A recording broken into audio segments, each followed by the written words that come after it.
we're excited this week. The Dexter reboot it's looming upon us. Very Well- excited about that. Well, I hate to use this as a segue, but speaking of Dexter, horrible building collapse in Miami. Sorry.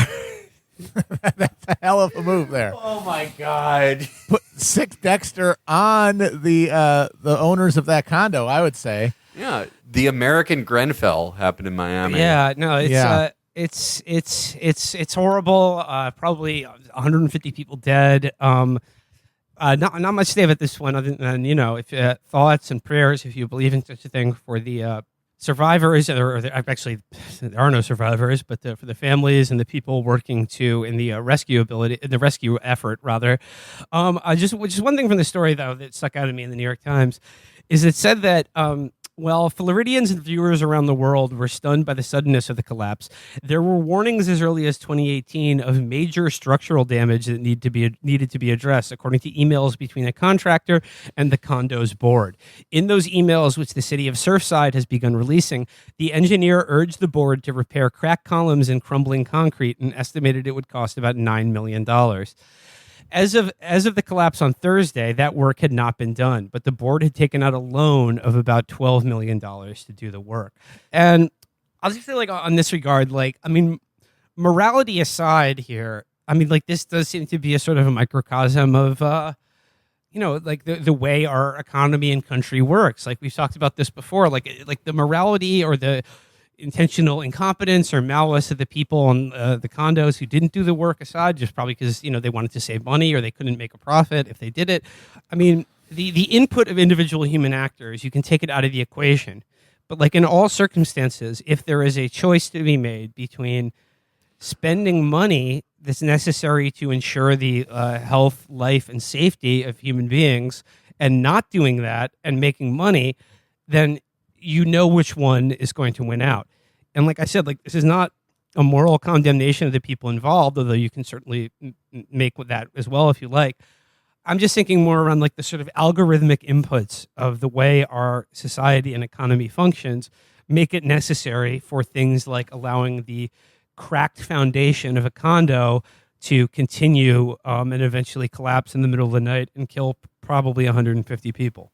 Yeah, there's no other input. The system literally does not have a pricing mechanism for human life, for example, and so it doesn't get brought into the equation. And there's no coordinated human organization to push for that. And so it's going to just keep happening. It's pretty much endemic among all in terms of housing. Everything that's been put up in the last 30 years are fucking Lego houses. Yeah, they're not meant to last. Yeah, they're not meant to last because it costs money. You can sell out a condo by putting it together with the fucking spun sugar and beetroot that the fucking dozers used in Fraggle Rock, and make more money than if you used durable materials. And that's the only thing that matters. And so that is what you will decide as though you had any choice in the matter to do. And I think that part of the reason everyone's freaking out and our rich people are turning into just these psychopaths is because they're trying to make sense of a world where they're at the top of it, and yet they still don't get to make any choices. Nobody gets to make any decisions. The decisions are all made by the algorithm, and then we just live with them. And our culture is organized around justifying the results of them. It's a fucking volcano god, and we have to explain why it's okay that it burned down a village. Yeah, and I think we're going to see a lot of this happen over the rest of our lifetimes. Because a city like Miami that had a huge construction boom in the Still 80s is.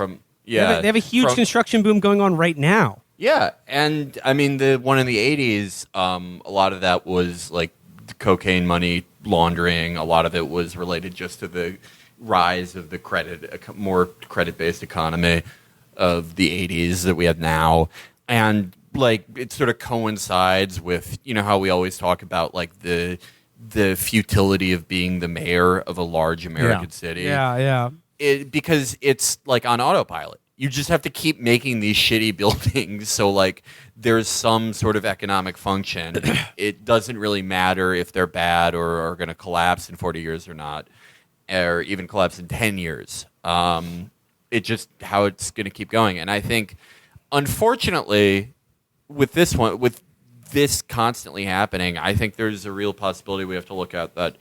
It'll be like how people talk about how Sandy Hook was a definitive moment for gun control. It'll just be like another thing that people accept about American life. Yeah, I mean, and look, when I say like morality aside, I don't mean to exonerate the people who own this condo, this condominium and corporation in South Florida, because real estate developers in South Florida. I mean, come on, you can read into that quite a lot, but. I mean, the other thing I'll say is, like, in terms of short-term thinking and, like, in part of all of this, how insane is it that anyone is building anything in Miami right now other than a fucking giant no one's thinking about dam. this. I mean, they're building like huge fucking like skyscraper, like, glittering gigantic residential towers right on the fucking beach in Miami right now. And forget sea level rise, just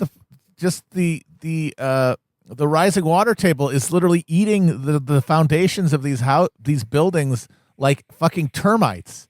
They're all of them are having their essential integrity being breached by the fact that the water is just everywhere. The salt water and the salt air is everywhere, and the construction materials are cheaper than they've ever been, and more slapdash. Yeah, I mean, and like to that end, I guess like just wrap this up by saying like. It's just in every respect, like whether it's buildings or politics or like just anything in our culture, we seem sort of categorically unable to ever make the choice to spend a lot of money now to save even more money 10 or 20 years down the line. It is always about quarter by quarter. Are you turning an ever increasing rate of profit? Are you continuing to make money? There's no. I mean, imagine, think about what it's going to cost them in like civil or criminal action for not spending that $9 million to fix this fucking condo.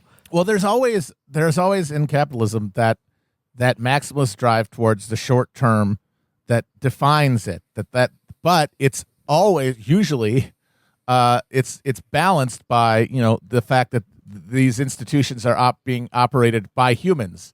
And in the context of a human's social structure.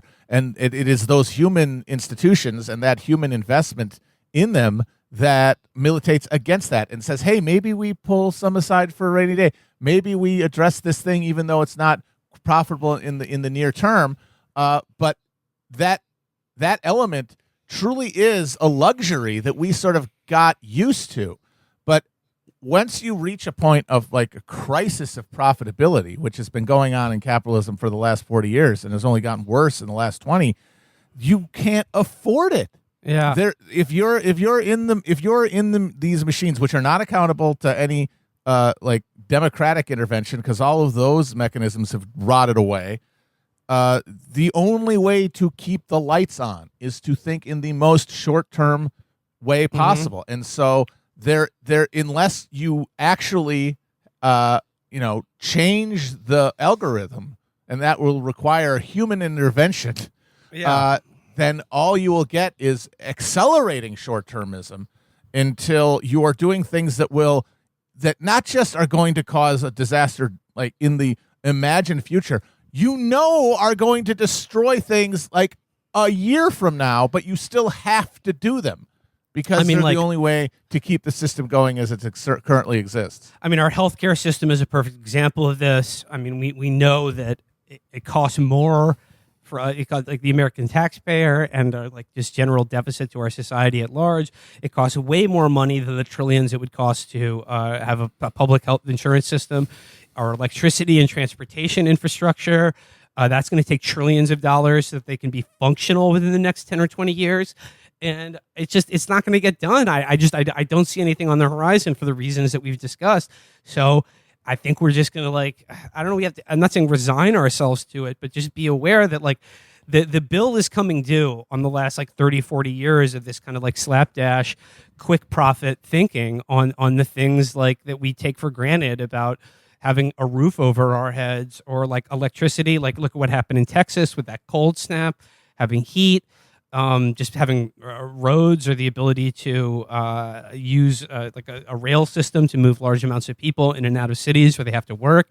I mean, it just go down the list here. It's just like, for these things to be viable in another like 10, 20, 30 years is going to take trillions and trillions of dollars in public money being spent and invested to upgrade them and make them safe and more efficient. And it just, I mean, I don't know.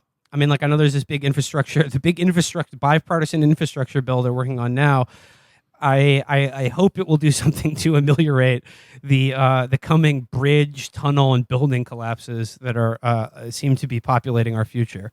Yeah, and I have felt the desire, but mostly had to resist the urge to make fun of the struggles of California and Texas too much, despite them being like maybe my two least favorite states, because this stuff is going to happen to all of us everywhere in America. It's coming for all of us. Even the lucky Minnesotans, it's going to happen to you in some form. Well, I mean, like God, the fucking Pacific Northwest has 115-degree temperatures for the first time ever.